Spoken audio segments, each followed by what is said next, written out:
नमस्कार दोस्तों, मेरा नाम है सुजीत और आप सीख रहे हो एडोब फोटोशॉप 7.0। दोस्तों, इस वीडियो में हम पेन टूल यूज़ करना सीखेंगे। तो चलिए वीडियो को स्टार्ट करते हैं।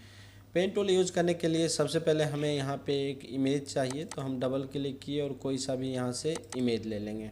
अब देखिए, इसे बोला जाता है pen tool. Pen tool use करने का कई सारे तरीका है, तो सारे तरीका इस वीडियो में हम आपको बताने वाले हैं।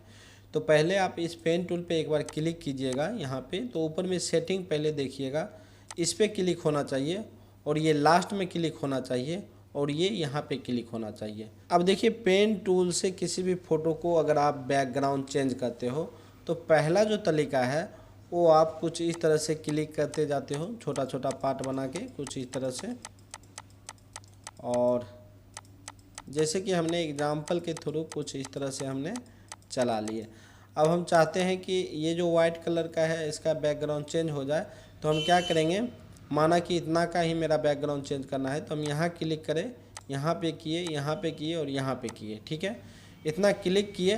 अब हम क्या करेंगे, यहाँ पे राइट क्लिक करेंगे। ठीक है, ये बीच का जो हम पाथ बनाए हैं, पाथ के अंदर हम राइट क्लिक करेंगे और यहाँ पर मैक्स सिलेक्शन का एक ऑप्शन आएगा, इस पर क्लिक करेंगे। आपको यहाँ पे 0 लिखा होगा, यहाँ पे आप 1 लिखो और ओके कर दो। ठीक है, तो देखोगे ये पाथ इस तरह से सेलेक्ट हो गया है। अब देखिए, बैकग्राउंड अगर आपको यहाँ पे कलर चेंज करना है तो आप क्या करो, पहले यहाँ पे क्लिक करो, ये वाले ऑप्शन पे। जैसे कि हमें रेड चाहिए तो रेड हम यहाँ पे सेलेक्ट किए, यहाँ नीचे रेड आना चाहिए।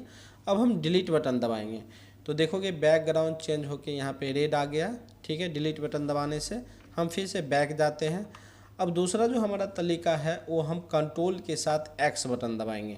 देखिए, कंट्रोल के साथ एक्स बटन दबाएंगे, सेम बैकग्राउंड हमें आ गया। तीसरा जो तरीका है, हम अगर चाहते हैं कि हम अगर ये ब्रश टूल से इसका बैकग्राउंड चेंज करें तो उसके लिए क्या करेंगे, ये वाली कलर हम चेंज कर देंगे। यहाँ पे क्लिक करेंगे और यहाँ से हम जैसे कि ये कलर सेलेक्ट कर लिए, ओके किए। ठीक है, अब हम ब्रश टूल से करेंगे तो ये वाली कलर यहाँ पे आएगी। अब हम ब्रश टूल यहाँ से लिए और लेने के बाद यहाँ से हमने कोई सा ब्रश सेलेक्ट कर लेते हैं। हमने 9 नंबर ब्रश सेलेक्ट किए और यहाँ पे ओपासिटी और यहाँ पे फ्लो दोनों को सेम होना चाहिए। 100 ये भी है, 100 ये भी है, और हम इस तरह से चलाएंगे तो फिर भी इसका बैकग्राउंड चेंज होगा। ठीक है, तो यहाँ पे आप इसको पाथ बनाने के बाद आप 3 तरीके से किसी भी फ़ोटो के अंदर से बैकग्राउंड चेंज कर सकते हो, जो आप यहाँ पे बहुत ही आसानी से कर सकते हो। अब हम फिर से बैक जाते हैं। देखिए, अब हम इस पाथ को यहाँ से हटा दिए। दूसरा तरीका है हमारा पेन टूल का यूज करने का। जैसे कि हमने यहाँ पे क्लिक करेंगे पेन टूल पे। अब हम यहाँ पे क्लिक किए, थोड़ी सी आप जूम कर लो कुछ इस तरह से। अब यहाँ पे आप क्लिक करोगे, फिर यहाँ पे क्लिक करोगे।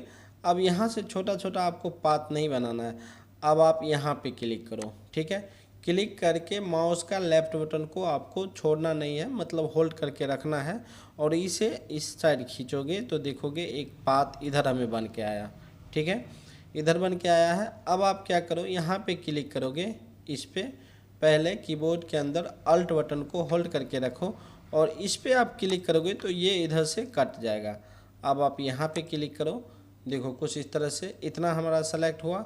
अब देखो हेयर का जो स्टाइल है, तो हमने यहाँ पे क्लिक करके और इस साइड करेंगे तो देखो इस साइड ये पाता आया। अब हम यहाँ पे अल्ट बटन को होल्ड करेंगे और माउस का लेफ्ट बटन दबा के हम इसे काट देंगे।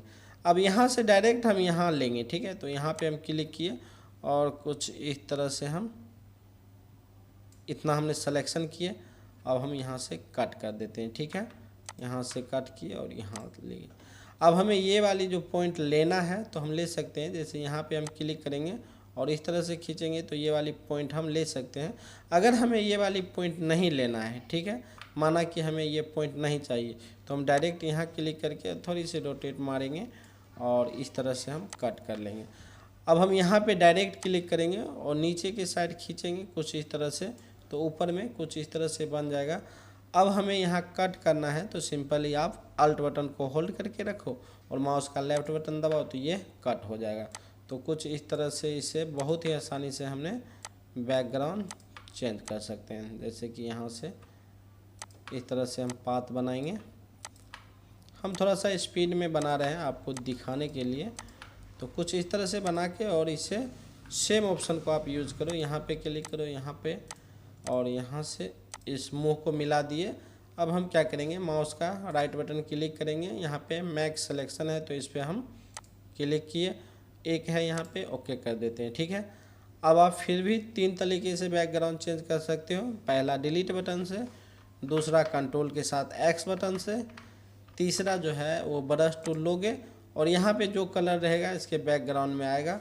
तो आप ब्रश टूल लिए, अगर ये तीर पे अगर आप क्लिक करोगे तो ये ऊपर नीचे कलर हो सकता है। ठीक है, तो ब्रश हमने लिया, अब इस तरह से चलाएंगे तो ये कलर आएगा। अगर हम इस तीर पे क्लिक करेंगे, ऊपर ये कलर आया, तो इससे चलाएंगे तो ये कलर आएगा। तो देखिए यहाँ पे 2 तरीका आप पेन टूल चलाने को सीख गए कि 2 तरीका को आप कैसे यूज करोगे। अब हमारा तीसरा जो तरीका आता है वो है पेन टूल पे जैसे हम क्लिक किए, क्लिक करने के बाद हम यहाँ पे क्लिक करेंगे, यहाँ पे क्लिक किए। ठीक है, इस ऑप्शन पे क्लिक करने के बाद यहाँ से पहले से ही हम कलर चेंज कर लेंगे। यहाँ पे क्लिक किए, डिसाइड करेंगे इसके पीछे कौन सा कलर होना चाहिए, तो हमने रेड कलर सेलेक्ट किए, ओके किए। अब हम जब यहाँ पे क्लिक करेंगे कुछ इस तरह से, तो देखोगे ये पाथ बनते जाएगा और कलर होते जाएगा।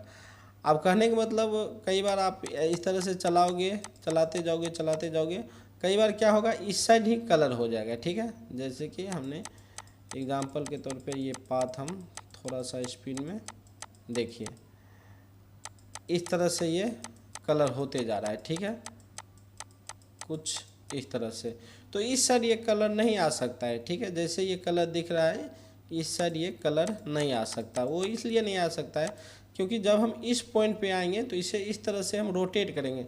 जैसे यहाँ पे क्लिक करेंगे, यहाँ पे क्लिक करेंगे, यहाँ पे करेंगे और यहाँ पे करेंगे, ऐसे हम क्लिक करेंगे और फिर हम यहाँ पे राइट क्लिक किए, मैक्स सिलेक्शन पर गए, ओके किए। तो देखिए कुछ इस तरह से भी हम किसी भी फ़ोटो को बैकग्राउंड चेंज कर सकते हैं। तो 3 तरीके से आप बैकग्राउंड चेंज किए। अब एक लास्ट जो तरीका है पेन टूल यूज करने का, जैसे हमने पेन टूल पे क्लिक किए, क्लिक करने के बाद इस बीच में हम क्लिक कर दिए, कुछ इस तरह से हमारा रहेगा। ये यहाँ पे ऑटो एड डिलीट ऐसे ही रहेगा। अब देखिए यहाँ पे हम क्लिक किए और यहाँ पे किए। अब हम क्या करेंगे कि थोड़ा सा जल्दबाजी हो या आप नए हो तो होगा क्या, यहाँ पे क्लिक हो जाएगा, या हो सकता है इधर क्लिक हो जाए, इधर हो जाए, कहीं पर भी क्लिक हो सकता है। इसे आप बैक आने के लिए क्या करोगे, कंट्रोल अल्ट और जेड बटन को प्रेस करोगे तो इस तरह से बैक आ सकते हो। तो कुछ इस तरह से जब आप सिलेक्शन करोगे इस तरह से, तो कई बार मिस्टेक हो जाएगा क्योंकि हम यहाँ से सिलेक्शन कर रहे, हो सकता है इधर ही हमें क्लिक हो जाए। तो हम बैक जाने के लिए कंट्रोल अल्ट दोनों बटन को होल्ड करके रखेंगे और जेड बटन को दबाएंगे तो एक स्टेप बैक आएंगे, फिर से हम जेड बटन को दबाएंगे तो दूसरा स्टेप बैक आएंगे। तो इस तरह से हम बैक आ सकते हैं। ठीक है, जब इसे हम सिलेक्शन करेंगे पेन टूल के सहायता से। उसके बाद जो नीचे में इतना सारा टूल आपको दिख रहा है, जैसे इस पाथ के अंदर अगर पॉइंट ऐड करना है तो यहाँ पे ऐड कर सकते हैं। इस पार्ट के अंदर कोई सी पॉइंट को हमें डिलीट करने हैं, जैसे कि हमने एग्जांपल के तौर पे ये यहाँ पे ये पाथ है, हम चाहते हैं यहाँ डिलीट करना तो हम इसे डिलीट कर सकते हैं। ठीक है, कुछ इस तरह से। अगर हम पाथ ऐड करना चाहते हैं तो यहाँ पे हम प्लस के सिंबल पर जाएंगे, पाथ को ऐड कर सकते हैं और अपने अकॉर्डिंग यहाँ पे ऐड करवा सकते हैं। तो ये सब का भी आप यूज धीरे धीरे करना सीखोगे, वो हमारे अगले वीडियो में। आज की वीडियो में इतना ही, मिलते हैं अगले वीडियो में। बहुत बहुत धन्यवाद।